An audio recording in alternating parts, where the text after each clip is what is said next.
आणि यानंतर एक मोठी आणि एक धक्कादायक बातमी। पिंपरी चिंचवडच्या मोशीमध्ये इमारत कोसळून दुर्घटना घडली आहे। कचऱ्याने ही सिमेंटची भिंत पडलेली आहे, इमारत पडलेली आहे। 15 जणांपैकी 7 जणांना वाचवण्यात आता यश आले। गिरीश महाजनांकडून घटनास्थळाची पाहणी सुद्धा करण्यात आली। घटनेची मुख्यमंत्री फडणवीसांनी सुद्धा दखल घेतली आहे। मदतीसाठी मोशीमध्ये लष्कर सुद्धा पोहोचले अशी सुद्धा माहिती मिळते।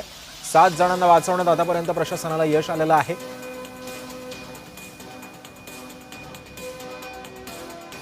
फर्स्ट फ्लोर में लोग हैं, 15 से 16 लोग हैं, वो उसमें अभी स्ट्रैंडेड हैं और उनको निकालने की प्रक्रिया चल रही है। उसमें यहाँ पर एनडीआरएफ ऑलरेडी आ चुकी है, फायर ब्रिगेड और पुलिस शुरू से ही है। तो सबकी मदद से आर्मी की भी एक टुकड़ी आ रही है। तो सबकी मदद से जो रेस्क्यू का ऑपरेशन है वो चालू है।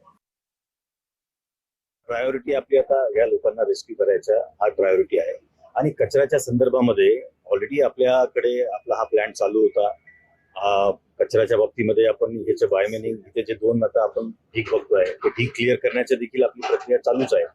आता याच्या पुढे हा प्लॅन अजून आपल्या मोठ्या क्षमतेने आपल्याला वाढवायचा आहे।